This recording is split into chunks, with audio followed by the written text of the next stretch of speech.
Hello viewers, আসসালামু আলাইকুম। আশা করি আপনারা সবাই ভালো আছেন। আমি আছি শেফ আবুল বাসার। সো আজকে আমি আপনাদের সাথে শেয়ার করব আমার রেস্টুরেন্টের থাই ফ্রাই চিকেন অথবা ক্রিসপি ফ্রাই চিকেন কিংবা চিকেন মাসালার চিকেন কিভাবে ম্যারিনেট করবেন। তো ভিডিওটি ভালো লাগলে একটি লাইক করে দিবেন এবং আপনি যদি আমার চ্যানেলে নতুন হয়ে থাকেন অবশ্যই চ্যানেলটি সাবস্ক্রাইব করে দিবেন। আপনার যদি কোনো রেসিপি সম্পর্কে জানার ইন্টারেস্ট থাকে অবশ্যই আমাকে কমেন্ট করে জানাবেন। আপনি যদি আগে থেকেই চ্যানেলটি সাবস্ক্রাইব করে রাখেন আপনাকে অসংখ্য ধন্যবাদ।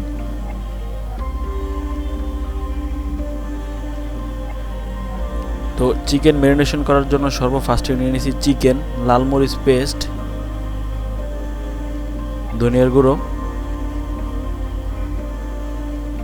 আদা রসুন পেস্ট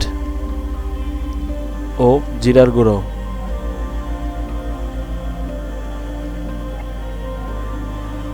সর্বফার্স্টই একটি বাটিতে দিয়ে দিব আদা রসুন পেস্ট। এই জায়গায় আমি 50 থেকে 100 গ্রাম পরিমাণ আদা রসুন পেস্ট দিয়ে দিলাম। দিয়ে দিব 1 টেবিল চামচ পরিমাণ জিরার গুঁড়ো, দিয়ে দিব 1 টেবিল চামচ পরিমাণ ধনিয়ার গুঁড়ো, দিয়ে দিব লাল মরিচের পেস্ট,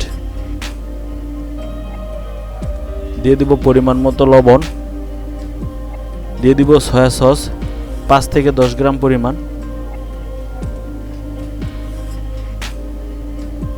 দিয়ে দিব ওয়েস্টার সস 10 থেকে 15 গ্রাম পরিমাণ,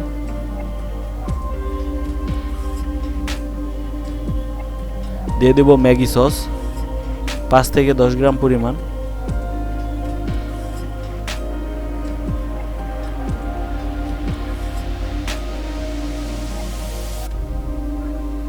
এখন সবগুলো উপকরণ একটু ভালো করে মিক্স করে নেব।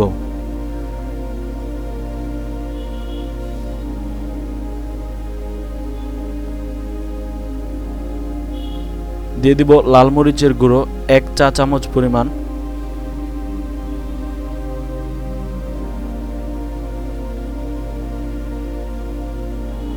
সো ভিউয়ার্স কমপ্লিটলি হয়ে গেল আমাদের চিকেন ম্যারিনেশন করার মশলা। ভিডিওটি ভালো লাগলে অবশ্যই একটি লাইক করে দিবেন এবং আপনি যদি আমার চ্যানেলে নতুন হয়ে থাকেন অবশ্যই চ্যানেলটি সাবস্ক্রাইব করে দিবেন। আপনি যদি আগে থেকেই সাবস্ক্রাইব করে রাখেন আপনাকে অসংখ্য ধন্যবাদ। আপনার যদি কোনো রেসিপি সম্পর্কে জানার ইন্টারেস্ট থাকে অবশ্যই আমাকে কমেন্ট করে জানাবেন। Thank you so much viewers.